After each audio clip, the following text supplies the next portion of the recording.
এটা ছিল 11 সেপ্টেম্বর 2001। পৃথিবীর সবচেয়ে শক্তিশালী দেশ আমেরিকা তার ইতিহাসের সবচেয়ে ভয়ঙ্কর হামলার শিকার হয়েছিল। এদিন ওসামা বিন লাদেনের নেতৃত্বে আল কায়েদা গ্রুপের মাত্র 19 জন সদস্য আমেরিকার প্রায় 3000-এরও বেশি মানুষকে হত্যা করে এবং 6000-এরও বেশি মানুষকে আহত করে। এই ঘটনা পার্ল হারবারের ঘটনার থেকেও ভয়ঙ্কর ছিল, যা মনে করলে আজও আমেরিকাবাসীর হৃদয় কেঁপে ওঠে। কিন্তু প্রশ্ন হলো, ওসামা বিন লাদেন কেন এই হামলা করেছিল? আমেরিকার সাথে তার শত্রুতা কী ছিল? কারণ আমেরিকাই সেই দেশ যারা একটা সময় লাদেনকে হাতিয়ার সাপ্লাই করত। এছাড়া 9/11-এর সেই দিন কিভাবে দুটো প্লেনের আক্রমণে এত বড় একটা বিশাল ট্রেড সেন্টার তাসের ঘরের মতো ভেঙে পড়েছিল। তো বন্ধুরা, আজকের এই ভিডিওর মাধ্যমে আপনারা অনেক কিছু জানতে পারবেন, তাই ভিডিওটি কোথাও স্কিপ না করে শেষ পর্যন্ত দেখুন। সাল 1979। আফগানিস্তান গুরুত্বপূর্ণ সামরিক ও রাজনৈতিক পরিবর্তনের মুখোমুখি হয়। সোভিয়েত ইউনিয়ন আফগানিস্তানের রাজনৈতিক পরিস্থিতির উপর নজর রাখছিল এবং সেখানকার কমিউনিস্ট সরকারকে সমর্থন দিতে আগ্রহী ছিল। আফগানিস্তানে পিডিএ ক্ষমতায় আসার পর সামাজিক সংস্কার করতে চেয়েছিল, যেমন জমি সংস্কার, নারী অধিকার, কিন্তু তা মুসলিম জনগণের জন্য বিরোধিতার জন্ম দেয়। এদিকে পিডিএকে আরও শক্তিশালী করার জন্য সোভিয়েত ইউনিয়ন সরাসরি সেনা মোতায়েন করে, যা স্থানীয় জনগণের জন্য ব্যাপক ক্ষোভের সৃষ্টি করে। মুসলিম জনগণ এটাকে ইসলামের উপর আঘাত বলে মনে করে। এদিকে জনগণ সোভিয়েত ও কমিউনিস্ট সরকারের বিরুদ্ধে যুদ্ধ ঘোষণা করে। অন্যদিকে আমেরিকা কোনোভাবেই চাইছিল না যে সোভিয়েত ইউনিয়ন আফগানিস্তানে প্রভাব বিস্তার করুক, কারণ এতে সোভিয়েত ইউনিয়ন মধ্যপ্রাচ্যের তেল সমৃদ্ধ দেশগুলিকে দখল করে নিতে পারে। এজন্য আমেরিকা গোপন মুজাহিদিন যোদ্ধাদের অর্থ ও অস্ত্র দিয়ে সাহায্য করতে থাকে।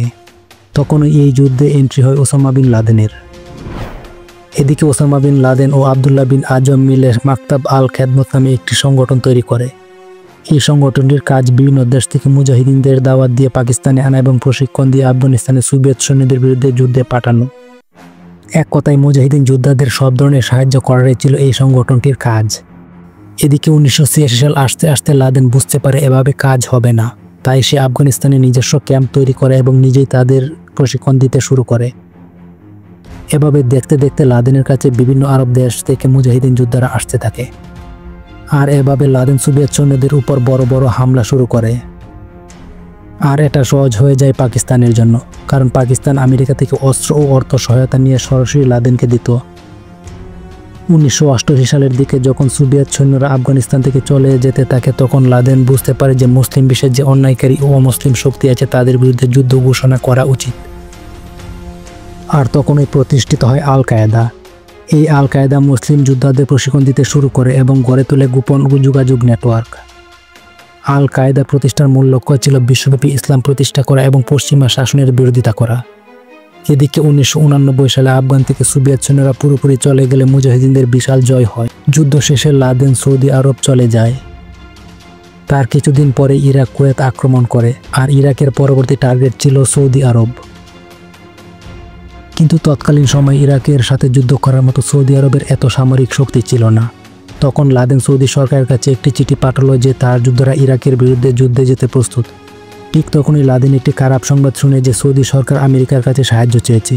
ওই খবর শোনার পর লাদেন অত্যন্ত রেগে যায়। তিনি মনে করেন মুসলিম ভূমি রক্ষার জন্য অমুসলিম দেশের কাছে সাহায্য চাওয়া ইসলামের প্রতি অসম্মান দেখানো। তার বিশ্বাস ছিল সৌদি আরবের সুরক্ষার জন্য সে এবং তার মুজাহিদিন যোদ্ধারাই যথেষ্ট। তাই লাদেন এই সিদ্ধান্তে সরাসরি বিরোধিতা করে। মার্কিন সেনাবাহিনী 1990 সালের আগস্টে সৌদি আরবে পৌঁছালে লাদেন তাদের বিরুদ্ধে অবস্থান নেয় এবং মুসলিম বিশ্বে জিহাদের ডাক দেয়। এটা দেখে সৌদি সরকার ক্ষিপ্ত হয়ে লাদেনকে সৌদি আরব থেকে ব্যান করে। 1991 সালে লাদেন সৌদি আরব থেকে বহিষ্কার হয়ে সুদানে চলে যায় এবং আল কায়েদার কার্যক্রম নতুনভাবে শুরু করে। লাদেন তার যোদ্ধাদের সরাসরি প্রশিক্ষণ দিতে শুরু করে এবং শক্তিশালী নেটওয়ার্ক গড়ে তোলে। এভাবে 1996 সাল পর্যন্ত লাদেন সুদানই থাকে।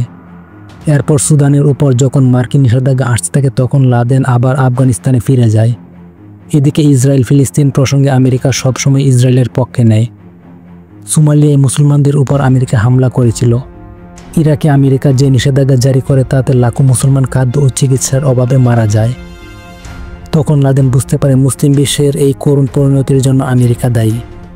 এর 2 বছর পর লাদেন আমেরিকার বিরুদ্ধে সরাসরি যুদ্ধ ঘোষণা করে এবং হামলার প্রস্তুতি নিতে থাকে। এদিকে আমেরিকা লাদেনকে খুঁজতে বিভিন্ন গোয়েন্দা সংস্থার সহযোগিতা নেয়, কিন্তু লাদেনের মাথায় ছিল ভিন্ন চিন্তা। লাদেন এমন একটি হামলার পরিকল্পনা করে যা শুধু আমেরিকার জন্যই নয়, পুরো বিশ্বের জন্য একটি বার্তা হবে। তার উদ্দেশ্য ছিল এমন একটি হামলা করা যা আমেরিকাবাসীকে আতঙ্কে ফেলে দিবে এবং মুসলিম বিশ্বে মার্কিন আগ্রাসন বন্ধ হতে বাধ্য হবে। হামলার প্রায় 1 বছর আগে 19 জন আল কায়েদা সদস্যকে লাদেন আমেরিকায় প্রেরণ করে এবং সেখানে এক শহর থেকে অন্য শহরে বিমান নিয়ে প্রশিক্ষণ শুরু করে যাতে হামলার দিন সব নির্ভুলভাবে সম্পন্ন হয়। এরপরই আসে সেই ভয়াবহ দিন, 11 সেপ্টেম্বর 2001। ওই দিন সকাল 8টার দিকে আমেরিকার 4টি যাত্রীবাহী বিমান হাইজ্যাক করা হয়। প্রথম 2টি বিমান ক্র্যাশ করা হয় ওয়ার্ল্ড ট্রেড সেন্টার তথা টুইন টাওয়ার-এ, তৃতীয়টি পেন্টাগনে এবং চতুর্থটি পেনসিলভানিয়ার একটি মাঠে বিধ্বস্ত হয়ে পড়ে। এই এক হামলায় 3000-এরও বেশি মানুষ নিহত হয় এবং 6000-এরও বেশি মানুষ আহত হয়। এই এক হামলা বিশ্ব রাজনীতির মোড় ঘুরিয়ে দেয়। 4 দিনের জন্য আমেরিকার স্টক মার্কেট শাটডাউন হয়ে যায় এবং 2 দিন পর্যন্ত আমেরিকার সব ফ্লাইট বন্ধ থাকে। ওই দিন পৃথিবীর ইতিহাসে বিশ্ববাসী প্রথমবারের মতো ওই হামলার লাইভ টেলিকাস্ট দেখতে পেয়েছিল। তারপর লাদেনকে খুঁজতে আমেরিকা জায়গায় জায়গায় তল্লাশি শুরু করে।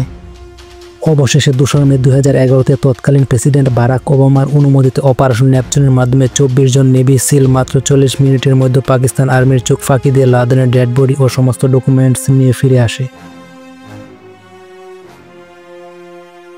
লাদেনকে কিভাবে আমেরিকা খুঁজে বের করেছিল এবং তার ডেড বডিটার সাথে কি হয়েছিল, যদি সে বিষয়ে একটা ডেডিকেটেড ভিডিও চান তবে কমেন্ট বক্সে জানান। আর এরকম ইনফরমেটিভ ভিডিও পাওয়ার জন্য চ্যানেলটি সাবস্ক্রাইব ও বন্ধুদের সাথে শেয়ার করে আমাদের পাশে থাকবেন। দেখা হবে পরের ভিডিওতে। ততদিন পর্যন্ত ভালো থাকবেন, সুস্থ থাকবেন। ধন্যবাদ সকলকে।